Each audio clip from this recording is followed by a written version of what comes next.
I was shopping when I passed my son's therapist, the one who treats him since he lost the ability to walk. Through the window, I saw my daughter-in-law's jacket. I slipped in and heard her voice. I couldn't believe what she was confessing. Don't forget to subscribe to the channel and comment where you're watching from. I never intended to become a spy in my own family's life. At 63, I thought I'd earned the right to simple pleasures.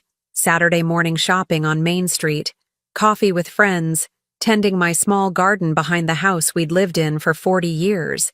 But that November afternoon, when I passed Dr. Harrison's physical therapy office and saw that jacket through the window, everything I believed about my family began to unravel. The jacket was distinctive. A wine-colored quilted coat with brass buttons that I'd helped my daughter-in-law Michelle pick out last Christmas.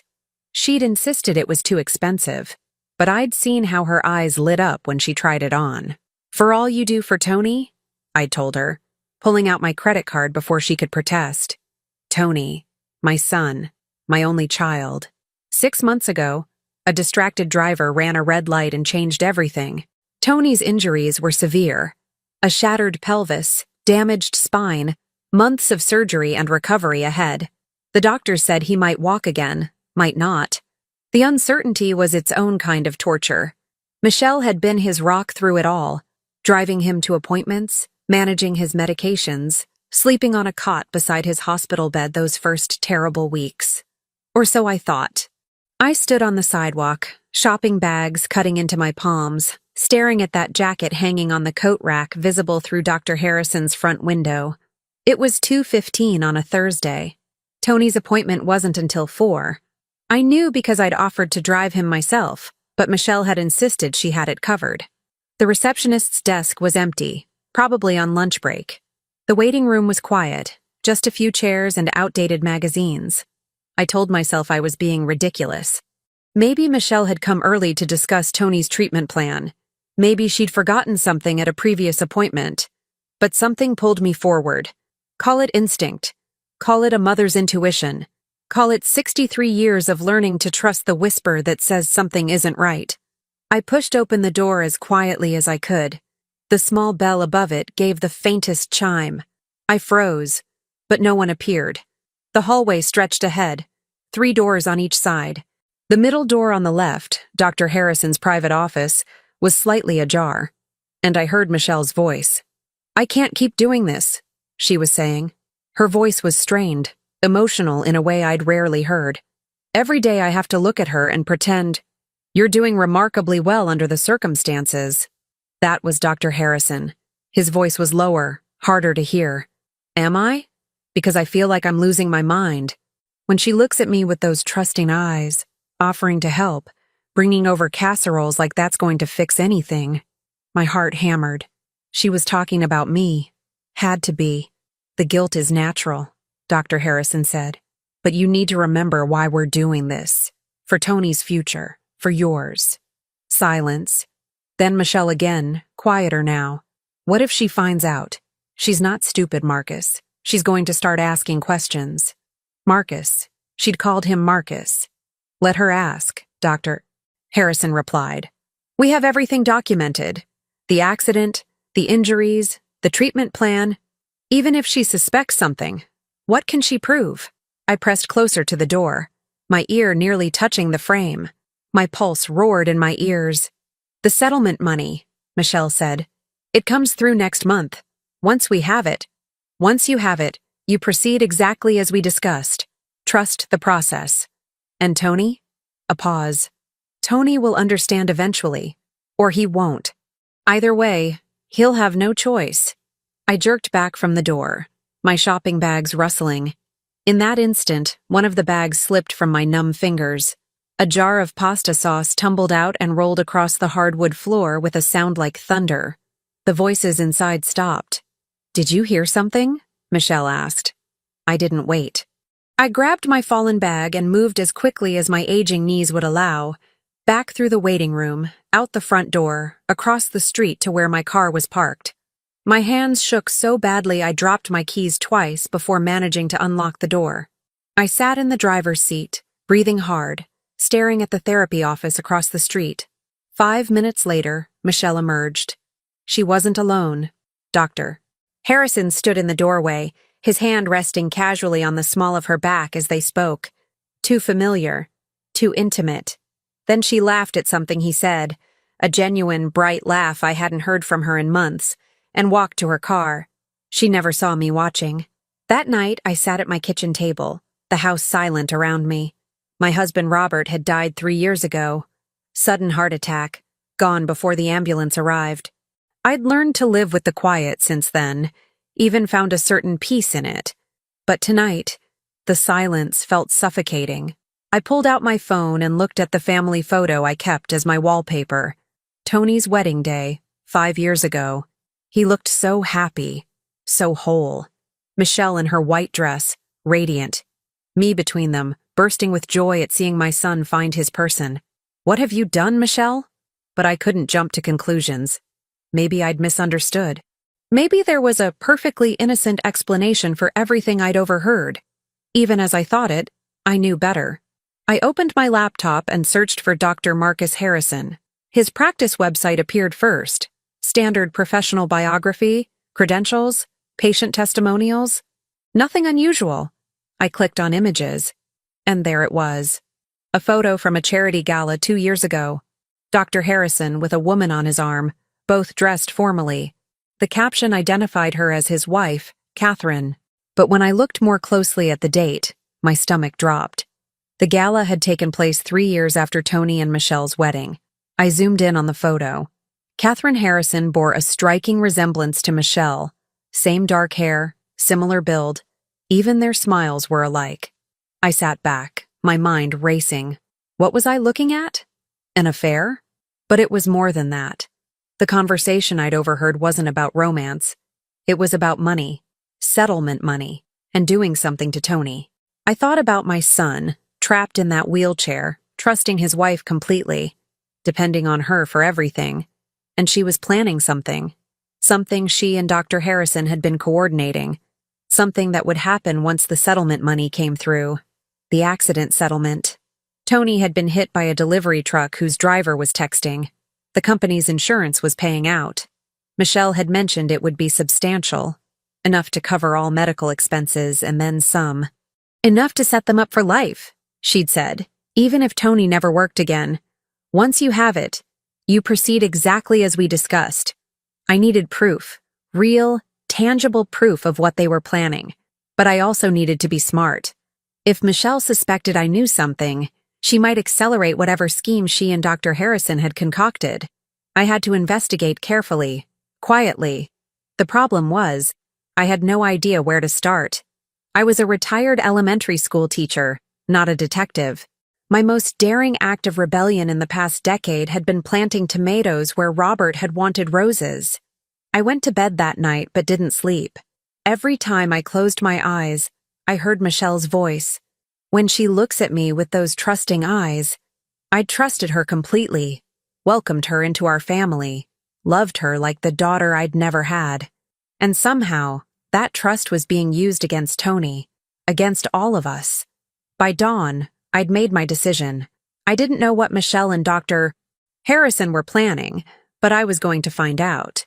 My son's life, maybe even his survival, might depend on it. I just had to make sure they never knew I was looking. The first thing I did was call Michelle at 7 a.m., keeping my voice cheerful and normal. "Good morning, dear. I was thinking I'd come by around lunchtime, bring some of that chicken soup Tony likes. How's he doing?" "Oh, that's sweet of you, Roxanne." Michelle's voice was bright, perfectly composed. "But actually, Tony has therapy this morning, and he's been tired lately. Maybe give it a few days?" Of course, you know best." I paused, then added casually, "I thought his appointment was yesterday, Thursday at 4. A tiny hesitation. "No, it's this morning, Thursdays and Tuesdays. Has been for weeks." She was lying. I'd seen the appointment card myself just last week. "My mistake," I said lightly. "These days all blend together. Give Tony my love." I hung up and stared at the phone in my hand. The lies had already started, and so had my investigation. The next 3 days, I became someone I barely recognized.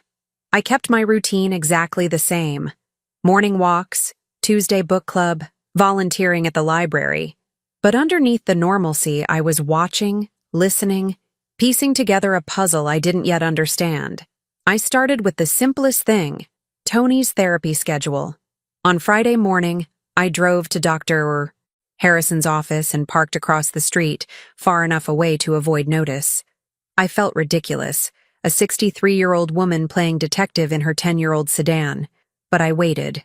At 9:30, a silver Honda pulled up. Not Michelle's car.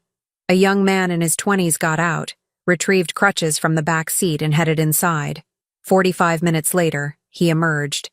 Then an elderly woman. Then a teenage girl with a knee brace. No Tony. No Michelle. I checked my watch. According to Michelle, Tony's appointment should have been at 10. It was now 11:15. I waited until noon, then drove home, my mind spinning. That evening, I called Tony directly. His voice sounded tired, but genuinely happy to hear from me. "Mom, hey, sorry we haven't connected much this week. I know you're busy with therapy and everything," I said, trying to sound casual. "How did this morning's session go?" A pause. "This morning?" "With Dr. Harrison. Michelle mentioned you had an appointment." "Oh, right.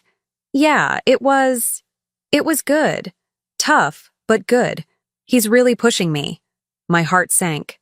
Tony was lying too, or he believed he'd been to therapy when he hadn't. "Honey, are you feeling all right? You sound exhausted." "Just the pain medication, I think. Makes me foggy sometimes. Michelle's been great about managing it all. I honestly don't know what I'd do without her." We talked for a few more minutes, but I could hear the effort in his voice. When we hung up, I sat staring at my phone, a cold certainty settling in my chest. Something was very, very wrong. Saturday morning, I did something I'd never done before. I drove to Tony and Michelle's house unannounced. They lived in a small ranch-style home about 20 minutes away, the house we'd helped with the down payment for as a wedding gift. Michelle's car was in the driveway. I knocked, waited.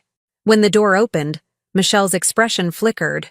Surprise, then something else I couldn't quite read, before settling into a warm smile. "Roxanne, what a nice surprise. Come in, come in." The house was neat, almost too neat. No evidence of the chaos I'd expect from caring for someone with Tony's level of injury. No medical equipment visible in the living room. No grab bars installed that I could see. "I hope I'm not intruding," I said. "I was nearby and thought I'd drop off those books I mentioned. Is Tony awake?" "He's resting. The therapy really takes it out of him." Michelle gestured toward the hallway. "But I'm sure he'd love to see you. Let me just check." She disappeared down the hall. I used those 30 seconds to scan the room more carefully. Mail stacked on the side table. I saw envelopes from the insurance company, a law firm.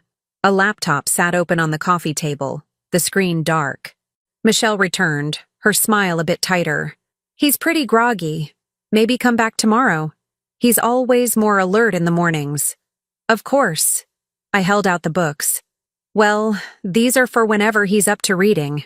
As Michelle took them, a piece of paper slipped from between the pages. I'd placed it there deliberately, a bookmark. It fluttered to the floor near the coffee table. I bent to retrieve it, my eyes catching something on the laptop screen as it automatically lit up from the movement. An email, partially visible. The sender, Dr. M. Harrison. The subject line, "Next phase, timeline confirmation." "Got it," I said, standing quickly, handing Michelle the bookmark. My heart was pounding. "Thanks for the books. I'll make sure Tony gets them." Michelle was already guiding me toward the door, her hand light but firm on my elbow. As I walked back to my car, I glanced at the front window. Michelle stood watching me through the curtain, her phone already pressed to her ear. That night, I couldn't let it go. I called my old friend Patricia, who'd been the school secretary for 30 years before retiring. If anyone knew how to find information, it was Patricia. "I need to ask you something," I said when she answered, "and I need you to keep it completely confidential." "Roxanne, you're scaring me." "What's going on?" I told her everything. The overheard conversation, the lies about therapy appointments, the email I'd glimpsed. Patricia listened without interrupting. "You need to get proof," she said finally. "Real documentation. If Michelle's planning something involving that settlement money, there will be a paper trail. How do I find it? Insurance companies, lawyers, medical records? But Roxanne, you can't just ask for those things without raising suspicion. Does Tony have power of attorney set up? I don't know. I assume Michelle handles all that now. That's what I'm worried about. If she has full power of attorney and Tony's declared incompetent due to his injuries and medication, Patricia trailed off. She could control everything. I finished. Everything. The settlement, his medical decisions, all of it. I felt sick. What do I do? Start with what you can access legally. Bank statements if you're on any joint accounts. Any legal documents Tony might have shared with you before the accident. And Roxanne, be careful. If you're right about this, and Michelle finds out you're investigating, she didn't need to finish that sentence. Sunday, I tried a different approach. I called the law firm handling Tony's accident case, Henderson and Associates. I'd met them once briefly at the hospital. Good afternoon. This is Roxanne Sullivan, Tony Sullivan's mother. I'm calling to check on the status of his settlement claim. The paralegal who answered was polite, but firm. I'm sorry, Mrs. Sullivan, but we can only discuss case details with the client or his designated representative. His designated representative. That would be his wife, Michelle? I can't confirm or deny. Of course, I understand. Thank you for your time. I hung up, frustrated. Every door seemed locked. That evening, Tony called me. His voice sounded different, sharper, more alert than it had been in our last conversation. Mom, Michelle said you stopped by yesterday. I did. I'm sorry if I intruded. No, it's fine. I wanted to ask you something. He paused, and I heard a door close in the background. Have you noticed anything strange lately? With Michelle, I mean? My pulse quickened. Strange how? I don't know. Maybe I'm imagining it. The medication makes me confused sometimes. But I feel like I'm missing chunks of time. And Michelle keeps telling me things happened that I don't remember. Like what? Like appointments? Phone calls? She said the lawyer called 3 days ago with an update on the settlement, and I supposedly talked to him for 20 minutes. Mom, I have no memory of that conversation. None. I gripped the phone tighter. Tony, what medication are you taking? Exactly? I'm not sure. Michelle manages all that. Some pain medication. Something for muscle spasms. Something to help me sleep. She organizes it all in those daily pill containers. Do you know the names? No, should I? I forced my voice to stay calm. Sweetheart, I think it would be good for you to know what you're putting in your body, just for your own records. Could you check the bottles? Yeah, I guess. Michelle usually... He stopped. She's home. I have to go. Love you, Mom. The line went dead. I sat in the growing darkness of my living room, my mind racing. Tony was being drugged into compliance. I was almost certain now. Kept foggy and confused while Michelle orchestrated whatever scheme she and Dr. Harrison had planned. But I still had no proof. Nothing concrete. Just suspicions and overheard conversations and a mother's desperate certainty that something was terribly wrong. Monday morning, I made a decision that terrified me. I drove back to Dr. Harrison's office, but this time I went inside. The receptionist looked up with a professional smile. Can I help you? Yes, I'm Roxanne Sullivan. I'd like to make an appointment for a consultation. I've been having some hip pain, and a friend recommended Dr. Harrison. Of course. Let me check his availability. She clicked through her computer. I have an opening Thursday at 2. Perfect. As she took down my information, I glanced around. The patient files were visible behind her in a cabinet, color-coded tabs marking different sections. I notice you don't have many people waiting. Is Dr. Harrison accepting new patients? Oh, yes, though he's been selective lately. He's starting a new phase of his practice, more specialized treatment. Specialized how? She leaned in conspiratorially. Between you and me, he's moving toward more long-term care cases. Patients who need ongoing therapy over months or years. Better for business, I suppose. Long-term care. Settlement money. The pieces were clicking together. Well, I'm glad I called. See you Thursday. I left before she could ask any more questions. In my car, I pulled out my phone and did something I never thought I'd do. I Googled signs of medication overdose and drug-induced confusion. Every symptom matched what Tony had described. That afternoon, my phone rang. Unknown number. I answered cautiously. Mrs. Sullivan, this is Detective Jody Meek from the... My heart stopped. Had something happened to Tony? Financial Crimes Unit. I'm calling because your name came up in connection with an ongoing investigation. I'd like to ask you a few questions about Dr. Marcus Harrison. Would you be available to meet tomorrow? I gripped the steering wheel. An investigation? What kind of investigation? I'd prefer to discuss this in person. Are you free around 10 a.m.? Yes, of course. She gave me an address, the police station downtown, and hung up. I sat in my driveway, shaking. A detective, financial crimes. Dr. Harrison was already under investigation, which meant whatever he and Michelle were planning, I wasn't the only one who'd noticed something wrong, but it also meant I was running out of time. Detective Sarah Park, I'd misheard the name on the phone, was younger than I expected, maybe 40, with sharp eyes that missed nothing. Her office was small, cluttered with file folders and a coffee maker that looked like it had seen better days. Thank you for coming in, Mrs. Sullivan. She gestured to a chair across from her desk. Can I get you coffee? Water? I'm fine, thank you. I sat, my purse clutched in my lap. You said this was about Dr. Harrison? In a way. She pulled out a slim folder. How well do you know Marcus Harrison? I don't, really. He's my son's physical therapist. After the accident. Tell me about the accident. So I did. The distracted driver, Tony's injuries, the long hospitalization, the ongoing therapy. Detective Park listened without interrupting, occasionally making notes.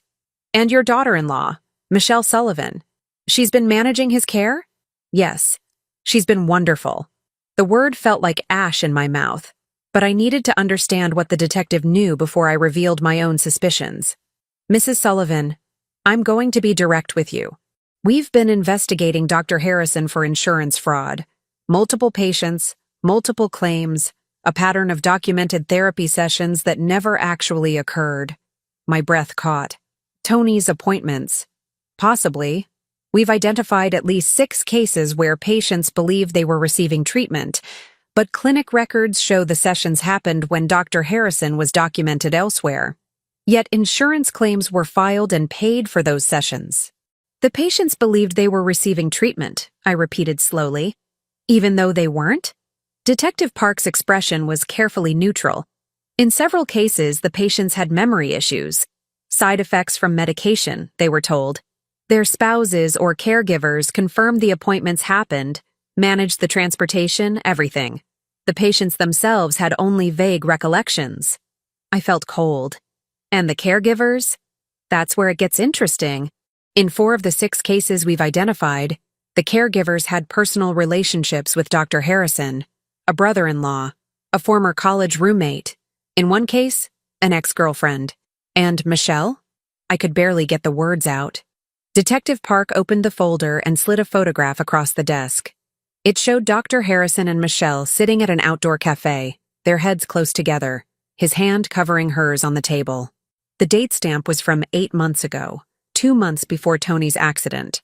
This was taken by a private investigator hired by Dr. Harrison's wife. She suspected an affair. She filed for divorce 6 months ago. I stared at the photograph. Before the accident. Yes. The implications crashed over me. They knew each other. Before Tony was injured. Before he became Dr. Harrison's patient. We believe so. But Mrs. Sullivan, understanding something and proving it in court are very different things. That's why I called you. We need someone on the inside. Someone Tony trusts who can document what's actually happening. You want me to spy on my own daughter-in-law. I want you to protect your son. Detective Park leaned forward. If our theory is correct, Dr. Harrison and Michelle have been running a variation of this scheme with multiple patients. Manufacture or exploit an injury, establish a long-term treatment plan, file fraudulent insurance claims, and in cases where there's a settlement involved, take the money and disappear, I finished. Possibly, or maintain control of an incapacitated patient who's worth more alive and dependent than recovered. Mrs. Sullivan, Has your son's condition improved at all in the past 6 months? I thought about it. Really thought about it. No. If anything, he seems worse. More confused, more dependent. Despite months of therapy. Despite months of supposed therapy. Detective Park nodded. We need documentation, records of medications, proof that Tony isn't actually attending the sessions Michelle claims he is. Any financial documents showing where the insurance payments are going. How am I supposed to get all that without Michelle knowing? Very carefully. She slid a business card across the desk. That's my direct line, day or night. If you feel unsafe at any point, you call me immediately. Do you understand? The word unsafe made it real in a way nothing else had. My own daughter-in-law might be dangerous. I took the card with trembling fingers. What about Tony? He called me a few days ago, said he was having memory problems. What if they've already... We don't believe he's in immediate physical danger. He's worth more to them, healthy enough to sign documents but confused enough not to question anything. But Mrs. Sullivan? That settlement check is supposed to clear in 3 weeks. Once they have that money, the dynamic changes. What happens in 3 weeks?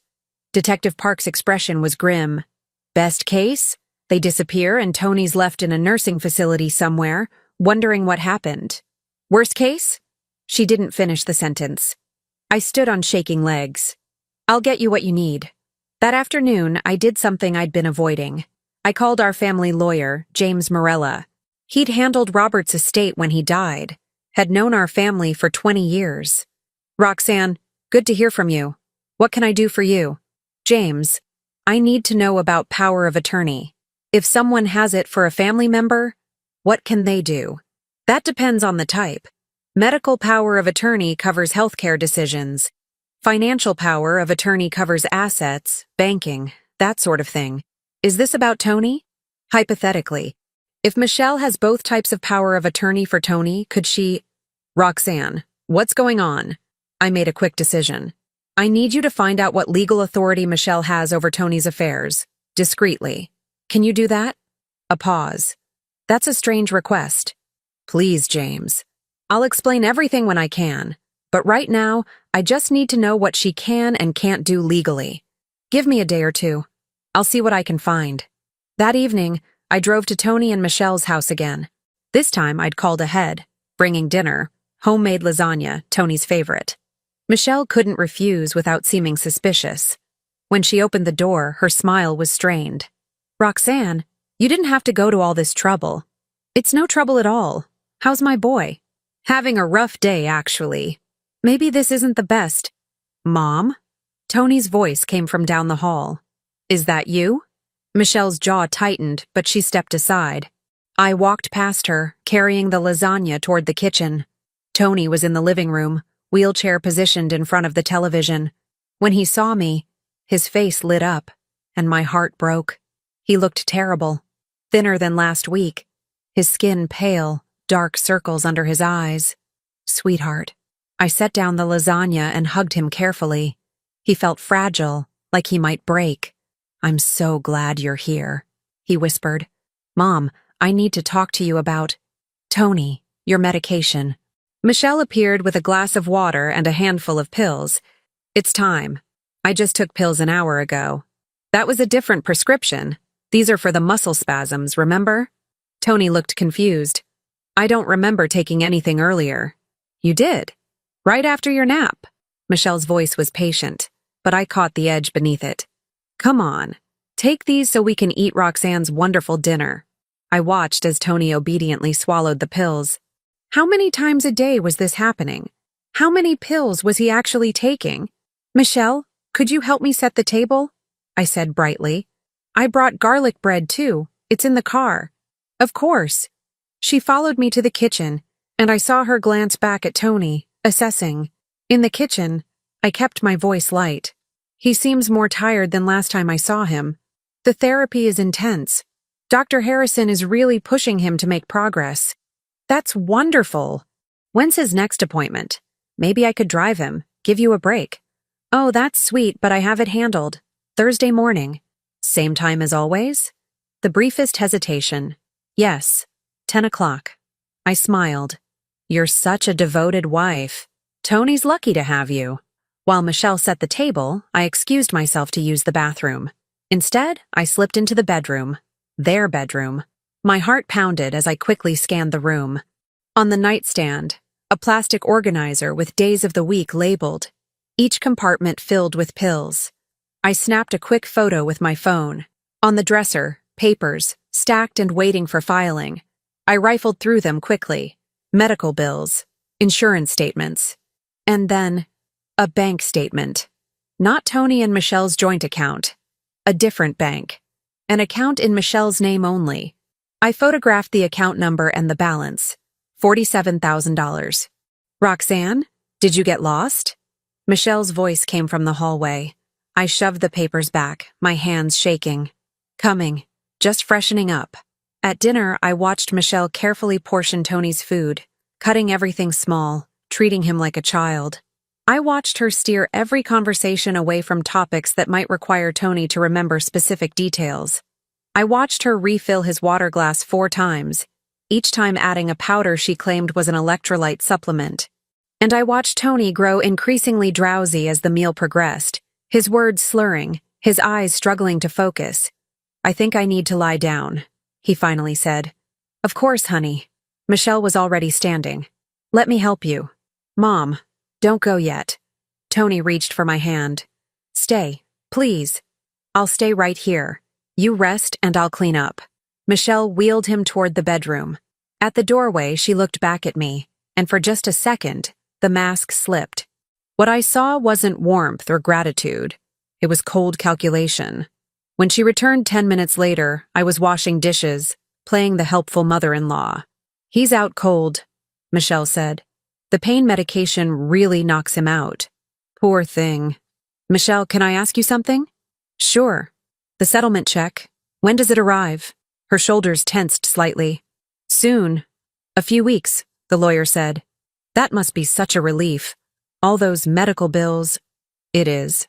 Tony deserves it after everything he's been through. I dried my hands and turned to face her. And what happens after? Will he continue therapy? Will you move to a more accessible house? We're still figuring that out. Why all the questions? I'm just trying to help. You've been carrying so much on your shoulders. Michelle's smile didn't reach her eyes. I appreciate that, Roxanne, but we're fine. Really. As I drove home that night, my phone buzzed. A text from an unknown number. This is Detective Park. Did you get what we need? I texted back the photos I'd taken. The pills, the bank statement. Her response came quickly. Good work. Keep your distance now. We'll take it from here. But I couldn't keep my distance. Not when Tony had whispered to me as I'd said goodbye, his voice barely audible over Michelle's presence. Mom, something's wrong. I don't know what, but something's really wrong. Help me. The next morning, James Morella called. Roxanne, I found what you asked for. Michelle has both medical and financial power of attorney for Tony. Signed and notarized 6 weeks ago. My stomach dropped. 6 weeks? But Tony was still in the hospital then, barely conscious. According to the notary's signature, Tony signed these documents in his right mind, fully aware of what he was doing. That's impossible. I thought you might say that. Roxanne, there's something else.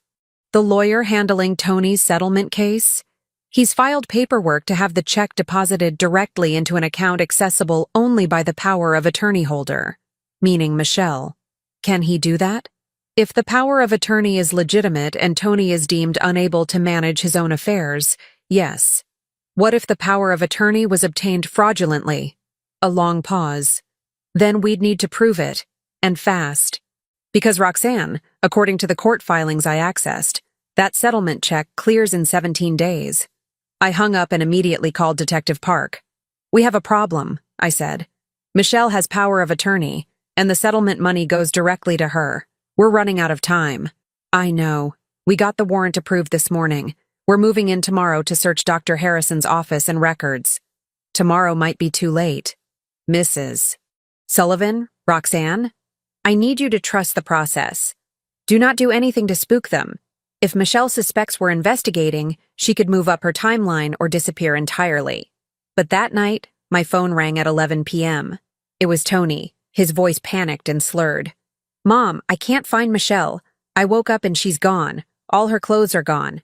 Mom, what's happening? I'm coming right now. Don't move. Don't do anything. I'm on my way. I called Detective Park as I sped toward Tony's house. Michelle's running. Right now she's already gone. How could she know we were… Detective Park swore. Someone tipped her off. Stay with Tony.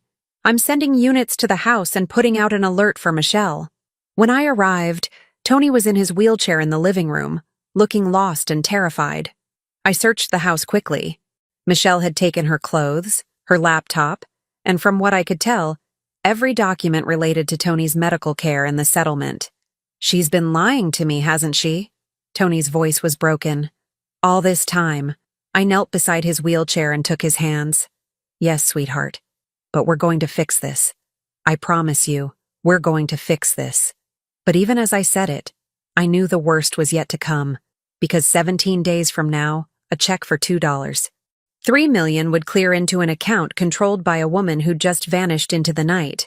And somewhere out there, Michelle and Dr. Harrison were together, executing the final phase of whatever plan they'd been building all along.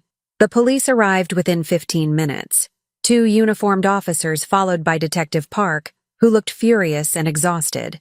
She immediately began directing the officers to photograph the house, document what was missing, and put out alerts for Michelle and her vehicle.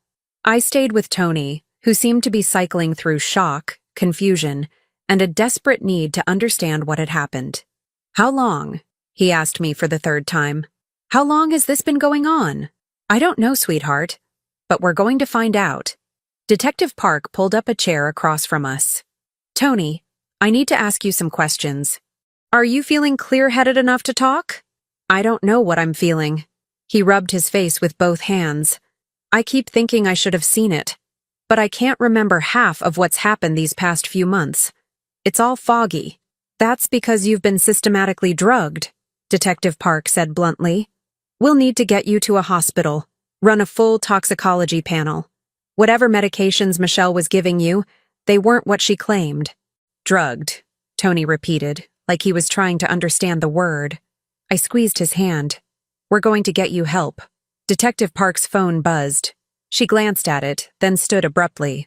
Excuse me a moment. She stepped into the kitchen, but I could hear her voice rising. What do you mean you can't find her?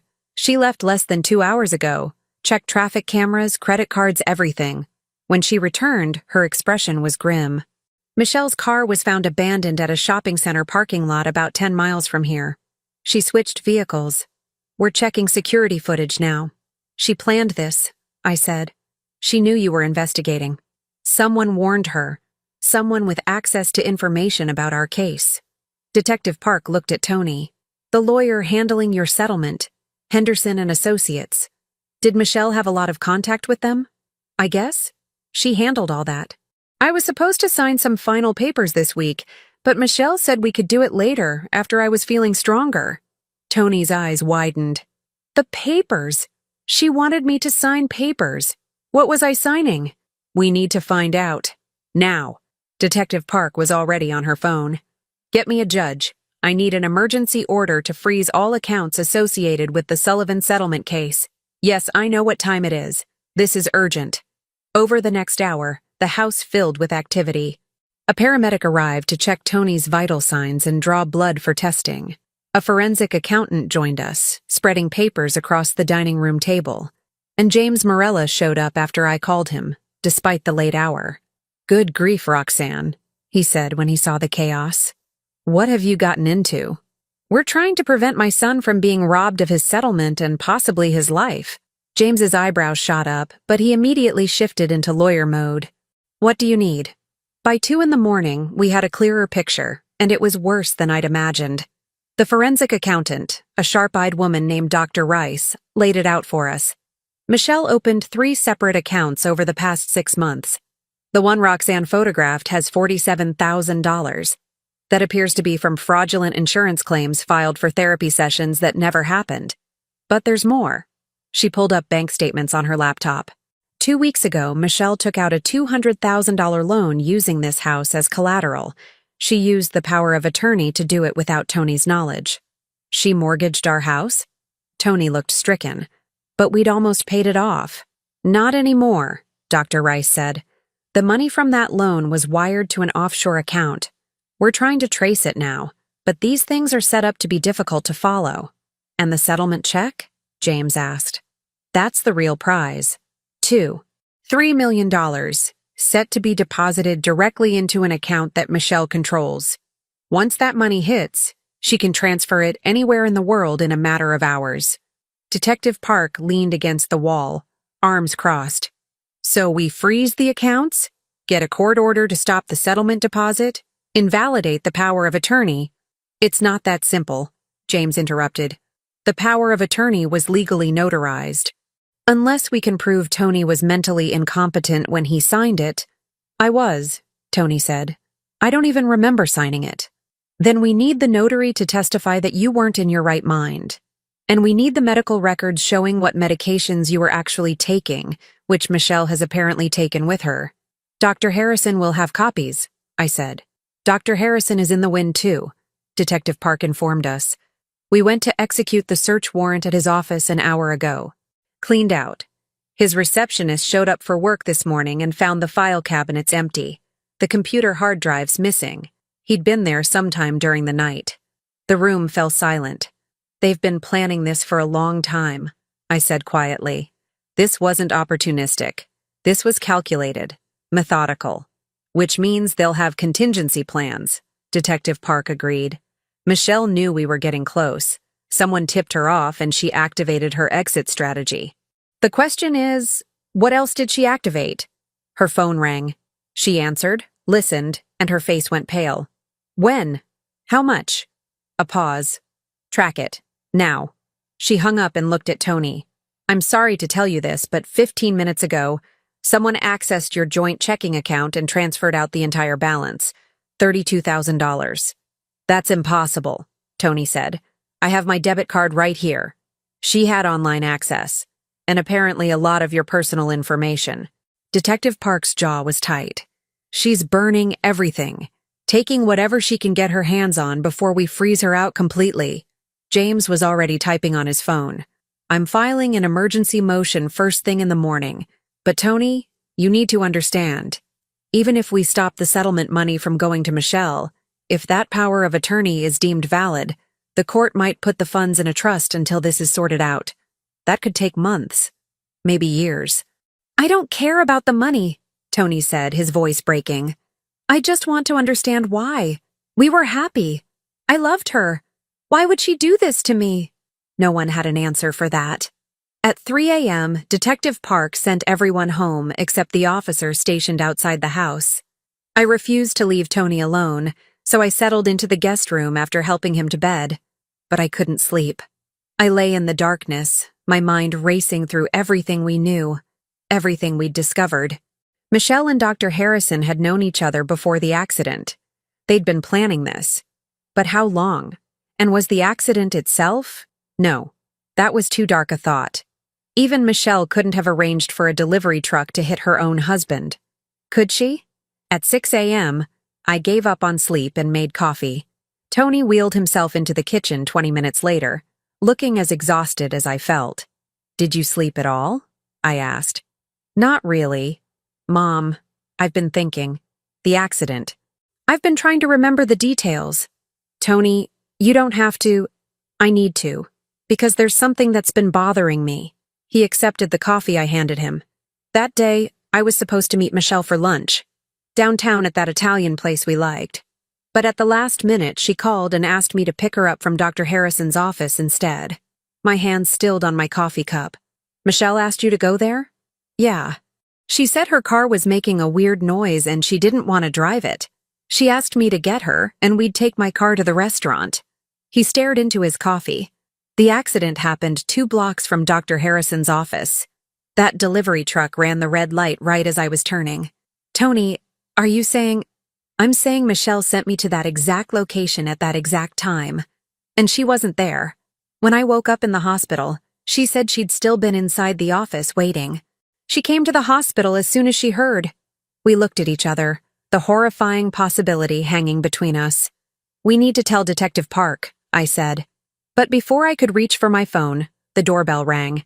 Through the front window, I saw a silver sedan in the driveway.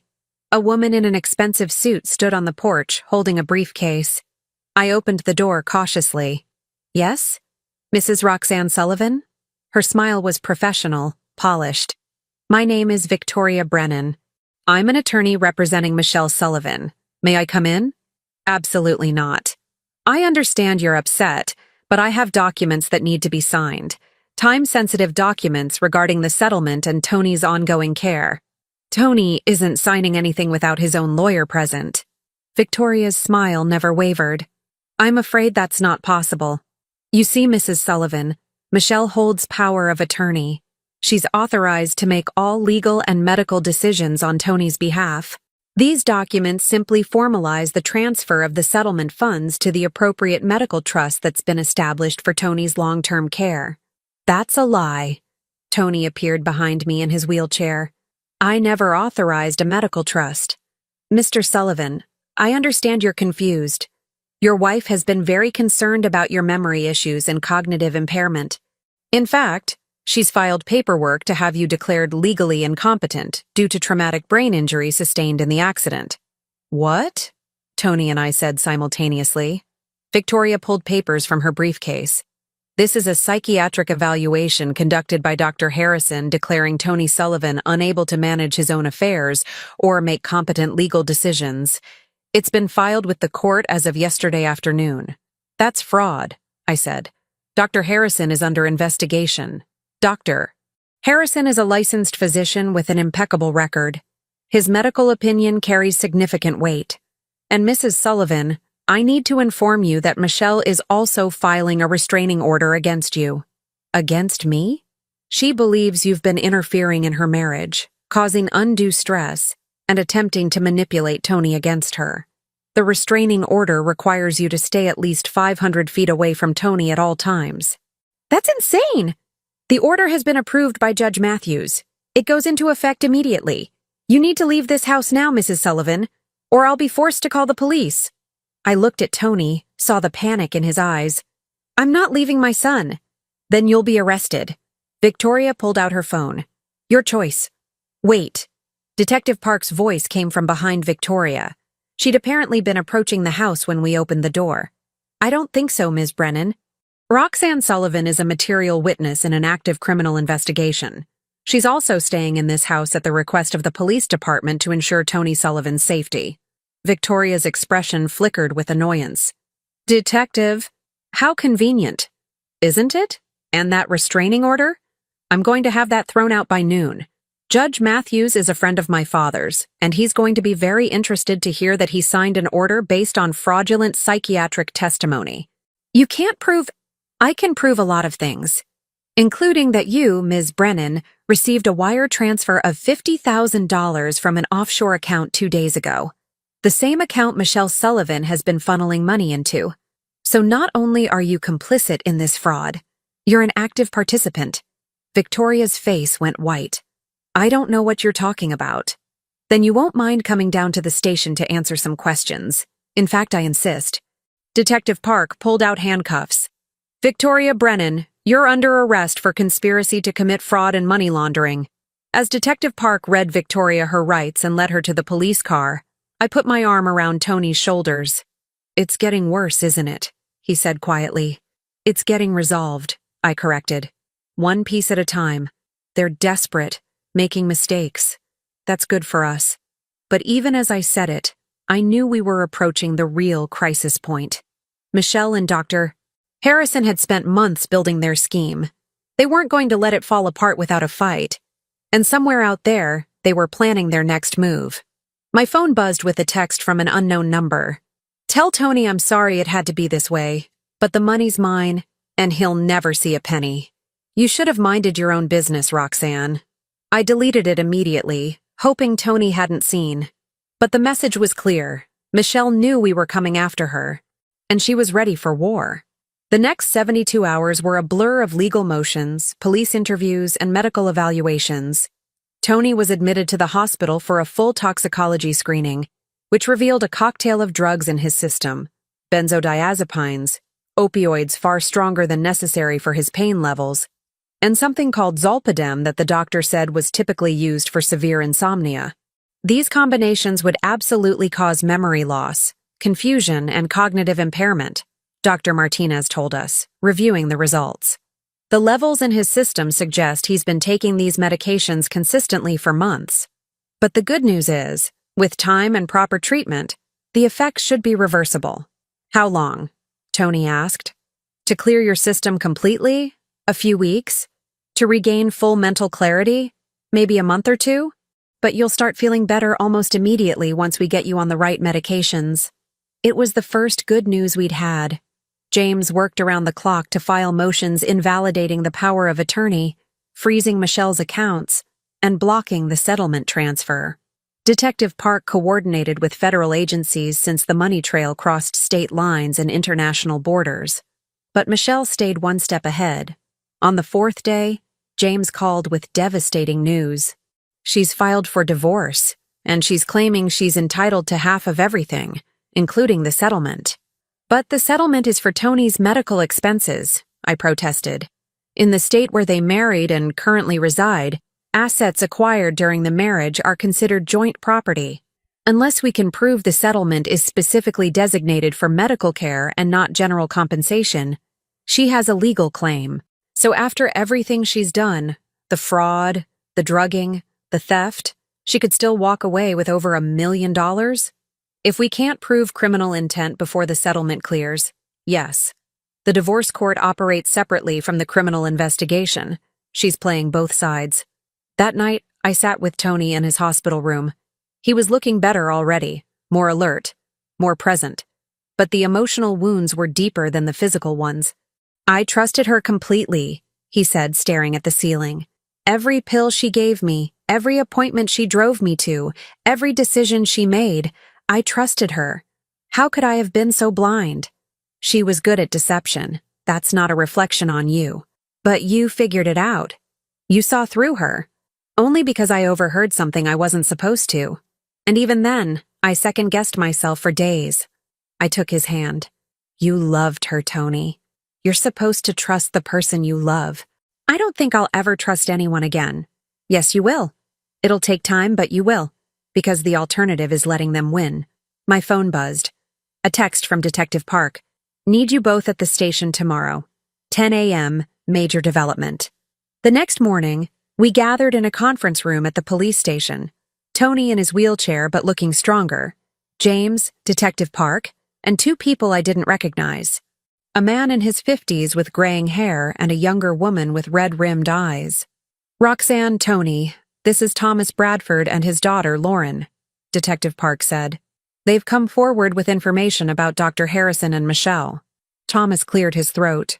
My wife, Patricia, was a patient of Dr. Harrison's 2 years ago. After a car accident, similar to Tony's situation, Dr. Harrison was her physical therapist. He was having an affair with my mother, Lauren said bluntly. We didn't know it at the time. We thought he was just being attentive, caring. Mom was so vulnerable after the accident. Thomas continued.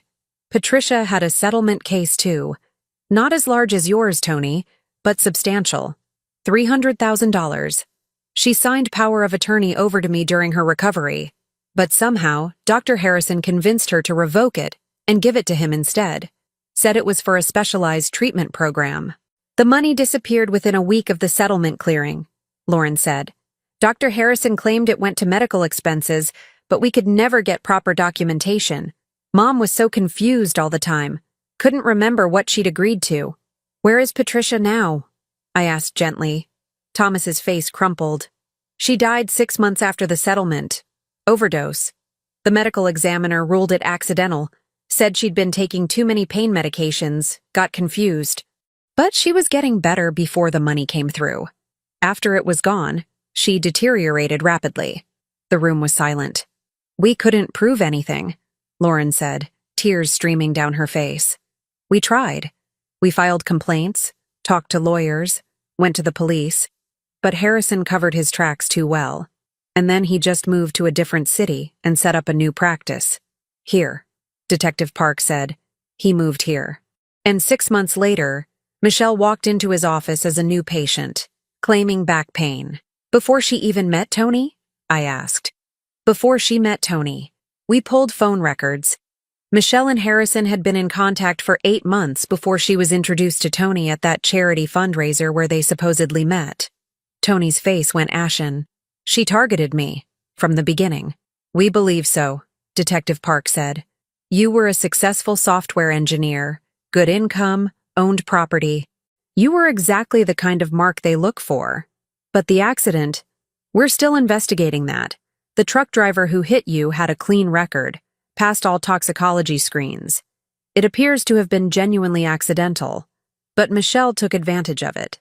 Or she created the circumstances where an accident was likely, I said quietly. She sent Tony to that specific location at that specific time, on a route she knew had dangerous intersections. Detective Park nodded. We're looking into that, but it's nearly impossible to prove premeditation in a traffic accident. Thomas leaned forward. The reason we're here, Tony, is because we want to testify. Everything we went through, everything Harrison did to my wife. We'll tell it all in court. We couldn't save Patricia, but maybe we can help you. And there's more, Lauren added. She pulled out a USB drive. After Mom died, I became obsessed with finding proof. I broke into Harrison's old office. I know it was illegal, but I copied files from his computer before he wiped it. I didn't know what to do with them at the time. Didn't think anyone would care. But when I saw the news about this case, I knew I had to come forward. Detective Park took the USB drive. What's on it? Spreadsheets. Patient names, settlement amounts, account numbers. It's all there. Harrison's records of every person he scammed, including notes about Michelle and their plans for future targets. Tony's name is on there? I asked. Lauren nodded. Added 8 months before the accident, with projected settlement amounts and timeline estimates. The room erupted. James immediately started talking about admissibility of evidence. Detective Park was on her phone calling the district attorney. Tony sat frozen, processing the reality that his entire relationship with Michelle had been a calculated con from the first hello. I squeezed his shoulder. We have them now, finally. But Detective Park held up her hand, silencing everyone. She was listening intently to whoever was on the phone, her expression darkening. When? How much? She swore under her breath. Lock down everything. Now. She hung up and looked at us. The settlement check cleared an hour ago. All $2.3 million. It was deposited into the account we thought we'd frozen, but somehow the freeze order was delayed in processing. That's impossible, James said. I filed that motion 3 days ago. Someone in the court clerk's office sat on it. We're investigating, but the damage is done. The money's already been transferred out in a series of rapid wire transfers. We're trying to trace them, but they're bouncing through multiple international banks. So she has it, Tony said flatly. Michelle has my money. Not for long, Detective Park said grimly. Because we just got confirmation that Interpol has been tracking these same offshore accounts in connection with an international fraud ring. The money Michelle transferred? It pinged every alert they had set up. They know exactly where it went. Where? I asked. The Cayman Islands. And here's the beautiful part. Michelle and Dr. Harrison flew there yesterday. They're at a resort in Georgetown right now, probably celebrating. And they have no idea that the Caymanian authorities are cooperating with U.S. law enforcement. You can arrest them? Tony asked. Better. We already did. They were taken into custody 2 hours ago when they tried to access the funds. Turns out the Cayman Islands take banking fraud very seriously, especially when it involves American victims. The relief in the room was palpable. But I'd learned not to celebrate too early. What about the money? I asked. Frozen. All of it. Once we prove the fraud, which we now can thanks to Lauren's evidence, every penny will be returned to Tony. How long will that take? James asked. Months, probably. But the important thing is, Michelle and Harrison are in custody. They're being extradited back to the U.S. to face charges. Multiple charges. Fraud? Conspiracy? Identity theft? Elder abuse? I'm not elderly, Tony protested weakly. You were a vulnerable adult under the influence of drugs administered without your informed consent. It counts. Detective Park actually smiled. They're looking at 20 to 30 years, Each. Thomas Bradford wiped his eyes. Thank God. Finally. There's going to be a trial, Detective Park continued. Tony, you'll have to testify. Roxanne, you too. It won't be easy. I don't care, Tony said. I want to face her. I want her to know that I know exactly what she did. 2 weeks later, I got my wish to face Michelle, though not in the way I expected. James arranged for us to be present when Michelle and Dr. Harrison were arraigned after extradition. The courtroom was packed. Journalists, other victims who'd come forward, prosecutors preparing their case. When they brought Michelle in, I barely recognized her. Her hair was unwashed, her expensive clothes wrinkled. But her eyes were calculating, searching the room until they landed on Tony and me. She smiled, actually smiled. The bailiff read the charges, 18 separate counts. The judge set bail at $2 million, which Michelle's lawyer immediately protested she couldn't pay. Your Honor, the prosecutor stood. The defendant has access to $2.3 million that she fraudulently obtained. That money is rightfully mine, Michelle interrupted, ignoring her lawyer's attempts to silence her. I earned every penny. You want to know what it's like being married to a weak, pathetic man who can't even— Ms. Sullivan, I strongly advise you to stop talking, the judge said sharply. But Michelle was done pretending. I spent 2 years setting this up. 2 years playing the devoted wife to that useless— She gestured at Tony, waiting for the right moment. And I would have gotten away with it if his meddling mother hadn't— That's enough! Her lawyer was physically trying to cover her mouth. But the damage was done. Michelle had just confessed to everything in open court, on the record. The judge's face was like stone. Bail is denied. Remand the defendant to custody pending trial. As they led Michelle out, she looked directly at me. This isn't over, Roxanne. I have lawyers. I have friends. You think you've won, but— Actually, it is over, I said clearly. You lost the moment you underestimated what a mother would do to protect her child. Michelle's expression twisted with rage as they pulled her away. Dr. Harrison's arraignment was next. He was quieter, more composed. But his lawyer couldn't prevent the prosecution from presenting Lauren's evidence, the spreadsheets, the detailed records of his schemes. Your Honor, we have documentation showing Dr. Harrison and Ms.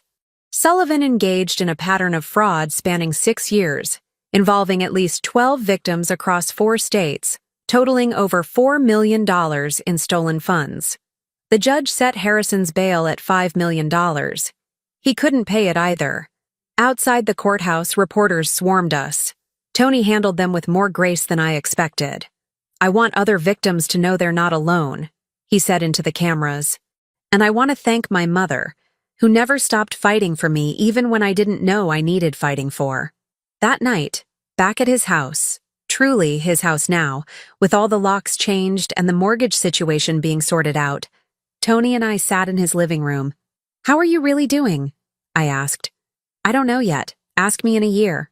He smiled slightly.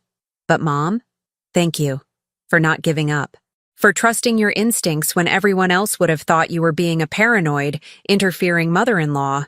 I am an interfering mother-in-law. I just happened to be right this time. He laughed, and it was the first genuine laugh I'd heard from him in months. My phone buzzed. A text from Detective Park. Final count, 18 victims identified. Total fraud, $6.2 million. Your investigation broke the whole thing open. The FBI wants to thank you personally. I showed Tony the message. $6 million, he said softly. How many lives did they destroy? Not yours, I said firmly. You're still here. You're getting stronger every day. You're going to recover and move forward. With you watching my back? Always. But even as I said it, I knew one more confrontation was coming, because in 3 months, there would be a trial, and I would need to be ready. 3 months can feel like a lifetime when you're waiting for justice. Tony moved into physical therapy with a new doctor, a woman recommended by the hospital, with impeccable credentials and zero connection to Dr. Harrison. Within weeks, the fog that had clouded his mind for so long began to lift. The real medications, the ones he actually needed, helped with pain without destroying his cognitive function, and slowly, miraculously, he began to walk again, first with a walker, then with a cane. The doctors said his body had been healing all along, but the drugs Michelle had been feeding him had masked his progress, kept him dependent and confused. Without them, his natural recovery could finally happen. "She kept me in that wheelchair," he said one afternoon during a session, his voice full of wonder and rage. "I could have been walking months ago." "Don't think about what was stolen," his therapist advised. "Focus on what you're reclaiming."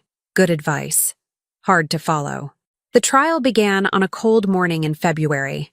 The courthouse steps were packed with journalists, cameras, and spectators. Thomas Bradford was there with his daughter Lauren. 3 other victims had come forward, ready to testify. The prosecution had built a case so airtight that Michelle's lawyer had tried 5 times to negotiate a plea deal. She'd refused everyone. "I didn't do anything wrong," she'd told the prosecutor, according to James. Tony was incompetent. Someone had to manage his affairs. Her arrogance would be her downfall. The first week of trial was procedural. Jury selection, opening statements, the prosecution laying out their case with meticulous detail. They presented the fraudulent insurance claims, the forged documents, the offshore accounts. They brought in handwriting experts who testified that Tony's signature on the power of attorney documents had been traced, not written freely. Michelle sat at the defense table looking bored, occasionally whispering to her lawyer, never showing a hint of remorse. Dr. Harrison's trial was being held separately, but his lawyer had convinced him to take a plea deal, 15 years in exchange for testifying against Michelle. The prosecution was saving him for maximum impact. I was called to testify on the 5th day. The prosecutor, a sharp woman named Ms. Delgado, walked me through everything, overhearing the conversation in Dr. Harrison's office, the lies about therapy appointments, the investigation I'd conducted, finding Tony alone with Michelle gone. "Mrs. Sullivan, what made you suspicious that first day?" Ms. Delgado asked. "A mother knows," I said simply. "I saw my daughter-in-law's jacket through the window, at a time when she shouldn't have been there, and I heard the tone in her voice when she spoke. It wasn't the voice of a concerned wife. It was the voice of someone planning something." "Objection, speculation," Michelle's lawyer called. "Sustained. Mrs. Sullivan, please stick to what you observed directly." "I observed my son deteriorating under his wife's care. I observed lies about his medical appointments. I observed a secret bank account with $47,000 that had no legitimate source. I observed my son being drugged into confusion so his wife could control every aspect of his life and steal his future." The jury was riveting. Several members were leaning forward, completely focused. Michelle's lawyer tried to paint me as an interfering, jealous mother-in-law who'd never accepted her son's marriage. But the evidence was overwhelming. The photos I'd taken, the bank statements, the timeline Detective Park had constructed, it all told the same story. On the witness stand, I never raised my voice. I never showed anger. I simply told the truth, calmly and clearly, the way I'd told thousands of stories to thousands of children over my decades of teaching. Facts, details, reality. The defense couldn't shake me. Tony testified on the 7th day. He'd been dreading it, but he was stronger now, physically and emotionally. He walked to the witness stand with only a slight limp, took the oath, and sat down. The prosecutor led him through his relationship with Michelle, the accident, the months of fog and confusion. "Mr. Sullivan, did you knowingly sign power of attorney over to your wife?" "No, I have no memory of signing those documents. And based on the medical testimony about what was in my system at the time, I couldn't have understood what I was signing even if I had." "Did you authorize your wife to take out a $200,000 loan against your house?" "Absolutely not." "Did you know she was having an affair with Dr. Harrison?" "No." "Did you authorize the transfer of your settlement funds to offshore accounts?" "No. I thought that money was going to pay for my medical care and our future. I trusted my wife completely." His voice broke on the last word. Several jury members looked visibly moved. Michelle's lawyer was gentler with Tony than he'd been with me. But he still tried to suggest that Tony had been aware of the financial arrangements, that his memory problems were exaggerated. Mr. Sullivan, isn't it true that you signed multiple documents during your recovery? I was told I did. I don't remember it. Isn't it possible you simply forgot? The medical experts testified that the drugs in my system would cause severe memory impairment. So yes, it's possible I forgot. It's also possible I was unconscious or incoherent when someone guided my hand to sign. I don't know. That's the point. I was kept in a state where I couldn't know. The lawyer couldn't argue with that. On the 10th day, Dr. Harrison took the stand. He'd aged visibly in the 3 months since his arrest. The confident, charismatic therapist was gone, replaced by a nervous man who couldn't meet anyone's eyes. Under oath, he laid out the entire scheme. How he'd done it before with other patients. How he'd met Michelle when she was working as a pharmaceutical sales representative and realized she had the perfect personality for long-term cons. Charming, patient, ruthless. We would identify targets, he testified. People with good insurance, potential injury settlements, assets we could access. Michelle would arrange to meet them socially, start a relationship. I'd establish myself as their medical provider. And then, the prosecutor prompted, once she had access, usually through marriage, we'd create dependency. The medications kept them confused enough not to question anything but functional enough to sign documents. We'd file false insurance claims for treatments that never happened, and if there was a major settlement or inheritance, we'd take it and move on. How many times did you and Michelle Sullivan execute this scheme? Tony was the 7th. The courtroom erupted. The judge had to call for order. 7 victims, Ms. Delgado said, letting that sink in. And Patricia Bradford? Thomas's wife? Dr. Harrison's face crumpled. That wasn't supposed to happen. She took too many pills one night. It was an accident. An accident caused by months of you deliberately confusing her medication regimen and keeping her dependent on drugs she didn't need. I never meant for her to die. But you did mean to steal her money. You did mean to destroy her family's financial security. You did mean to betray your oath as a physician. Yes. His voice was barely audible. Michelle's lawyer tried to suggest that Harrison was lying to reduce his own sentence, that Michelle had been manipulated by him, not an equal partner. But the evidence contradicted that. Emails, text messages, the detailed planning documents Lauren had recovered. Michelle had been the mastermind. Harrison had been the tool. On the 13th day, Michelle took the stand in her own defense. Her lawyer had probably advised against it, but Michelle's arrogance wouldn't let her stay silent. She wanted to explain herself, to justify everything. It was a spectacular mistake. I loved Tony at first, she testified, but after we married, I realized he was weak, boring. He worked all the time, never wanted to do anything exciting. I felt trapped. So you decided to steal his money? The prosecutor asked on cross-examination. I decided to take what I deserved for 2 years of pretending to be happy in a dead-end marriage. And the accident? The one that nearly killed your husband? Was convenient timing. Michelle's smile was cold.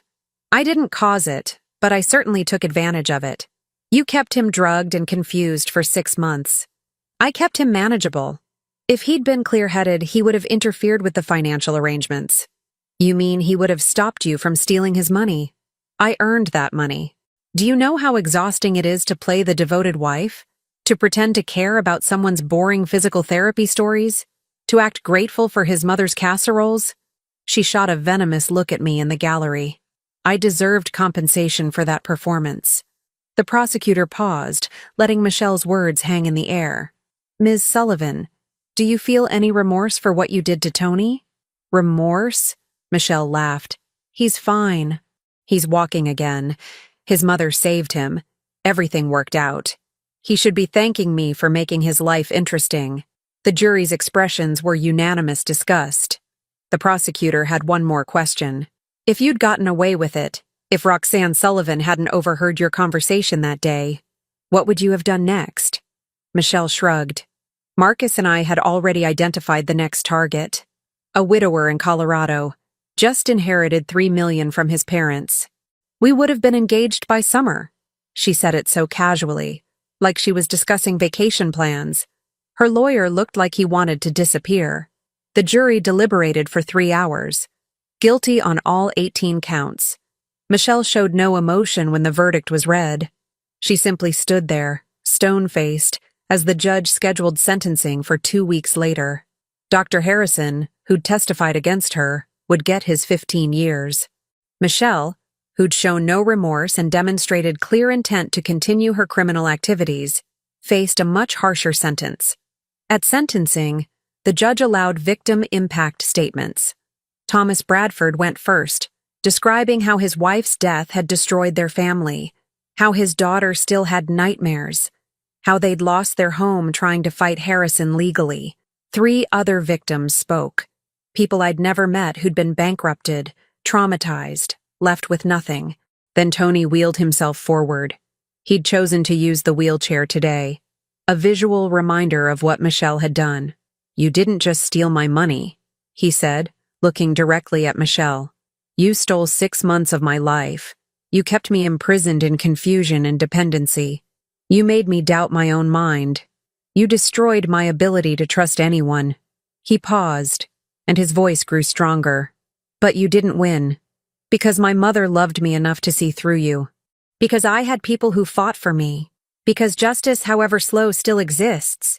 You'll spend the next decades in prison, and I'll spend them rebuilding my life. I already know who comes out ahead." Michelle's expression finally cracked.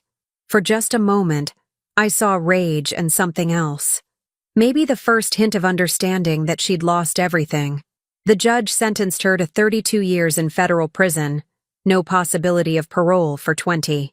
"You are a predator," the judge said. "You systematically destroyed lives for profit, showed no remorse, and indicated clear intent to continue. This sentence reflects the severity of your crimes and the need to protect society from you." As they led Michelle away, she looked back one last time. Not at Tony, at me. "You should have minded your own business," she said. I smiled. My son is my business.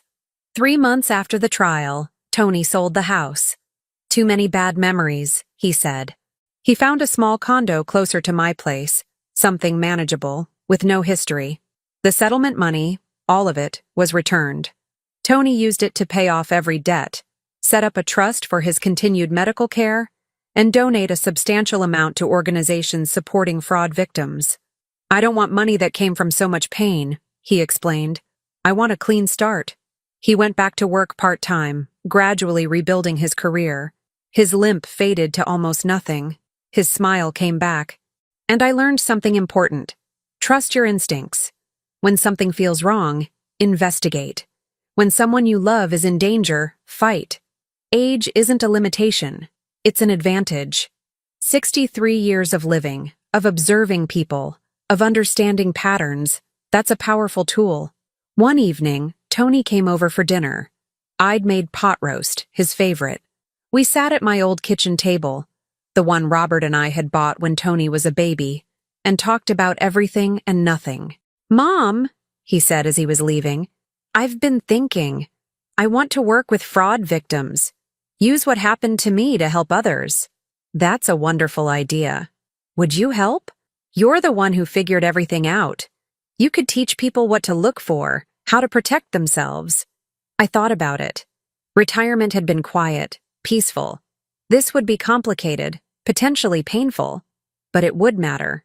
"Yes," I said. "I'll help." 6 months later, we launched a nonprofit, Sullivan Advocacy for Fraud Survivors. We provided resources, education, and support for people who'd been victimized by financial predators. Thomas Bradford joined us as a board member. Lauren volunteered her technology skills. Detective Park occasionally gave seminars on what to do if you suspect fraud. And I discovered a new purpose in my 60s, using everything I'd learned from my own investigation to help others. Michelle and Dr. Harrison's case became a cautionary tale, studied in law schools and medical ethics classes. 17 additional victims came forward after the trial, spanning 8 years and 3 states. Every single one of them got justice. One quiet Sunday morning, I sat in my garden, Robert's roses and my tomatoes growing together now, a compromise we'd finally reached, and reflected on everything that had happened. I'd started this journey as a woman who'd lost her husband, who'd thought her purpose was finished, who was content to fade into quiet retirement.